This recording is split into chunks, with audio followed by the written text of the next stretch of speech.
Hey everyone, Kesa here. Today we're going to talk about movies. Actually, we're going to talk about movie flops.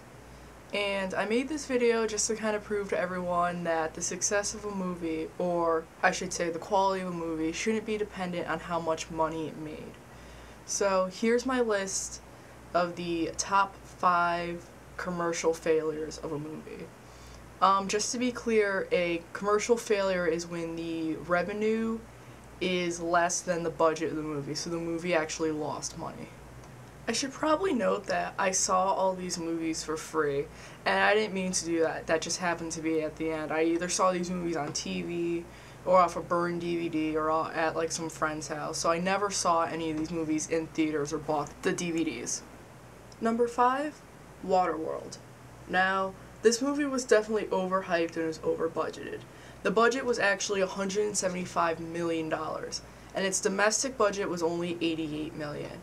Now, this movie's at the bottom of the list because technically it's a success, because if you combine the domestic with the international revenue, it actually profited about $80 million. What I have to say about this movie, it's an interesting storyline, it's kind of something we've never seen before. The idea of global warming is kind of starting to arise in the media with the polar ice caps melting. So it was interesting to see a movie about what would happen if the entire world was made of water. The acting was okay, at best. I didn't care for the acting that much. And I thought the movie did drag on a little.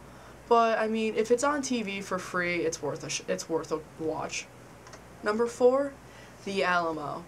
Now, of all the movies on this list, this is the biggest commercial failure, only taking in $22 million out of the $100 million budget it had. I saw this one for free, I believe, in my high school Spanish class when we were learning about Mexican history. So another one that I was kind of forced to watch this one, honestly. And there were a few parts of it that I thought were pretty good, pretty well done. I don't understand how the budget or the revenue for this got as low as it did. I mean, it didn't even make a quarter of the budget. Same thing as Waterworld. I mean, it's worth a watch. I mean, don't buy it though. So the rest of these movies on the list, I can honestly say I like. I know those last 2 movies I was kind of apathetic about. I was kind of like, they're okay. These 3 movies, I honestly can say I like the movies. Number 3, Wild Wild West. First of all, I didn't even know this one was a box office failure until I was looking up movies to put in this list. This movie made $113 million and had a $170 million budget. And, I mean, you can talk about, its historical inaccuracy and its giant, animatronic spiders, but you know what? I laughed. It made me laugh, and, I got my entertainment value.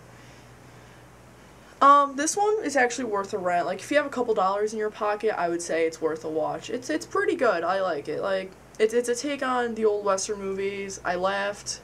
I like Will Smith as an actor and a songwriter. I thought the song Wild Wild West was awesome when it was out in 1999 or something. So, go out and see it. Number 2. Oh no. Dare I say it. Super Mario Brothers the movie. The internet community is going to have my head on a pike for this. But you know what? I love Mario. I love the entire Mario series. I played, when I was a little kid, 5 years old, I played Super Mario Brothers for the NES. And just a couple months ago, I played Super Mario Galaxy, and I'm looking forward for Super Mario Galaxy 2. But you know what? Super Mario Brothers was a good movie. The acting was good.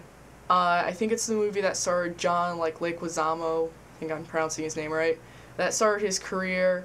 Dennis Hopper was good, Bob Hoskins was good as Mario. And this movie got a lot of bad reviews just because it wasn't what people were expecting.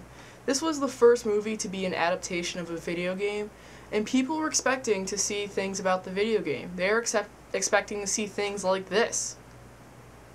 And what did they get? They got this.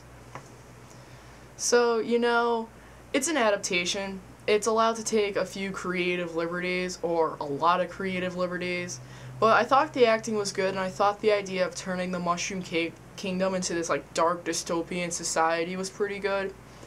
This movie came out in the early 90s. I didn't see it till the early 2000s when I was like 14 and it just happened to be on TV. I didn't even know they made a Super Mario Brothers movie, honestly. But this one's kind of rare. You don't see this one on TV too much due to like its huge unpopularity. And I'm going to say this, if you're going to bash the Super Mario Brothers movie, watch it first, because I guarantee half the people on the internet that talk about how much it sucked didn't even see it. Now, I respect people's opinion, and if you want to say, I saw this movie and I didn't like it, fine. But don't be like, oh, this movie sucks because the 50 million other people on the internet said it did. That's just, form your own opinion. Number 1, Citizen Kane. Now, I know this sounds really cliche, but you know what? It deserves to be number 1 on this list. It was a commercial failure. I couldn't find the figures for it. Like, I'm sorry I don't have the revenue or the budget value for it. But I know it was a failure, and I know it was actually what ended Orson Welles' career. Time has been really nice with this movie, like, to this day. It's 2010. This movie was made in 1941, by the way. But to this day, like, people still talk about how great of a movie it is. Like, I think AFI put it like number 1 on the top 100 movies of all time, and it deserves to be on there. Citizen Kane is a great movie that really makes you think about value. So, that's it. That's my top 5 biggest flops. And if you liked it, good. Good for you. I'm glad you liked it. If you don't, well, you know what I say. You can't get your time back. I'm Kesa, and I will see you guys later.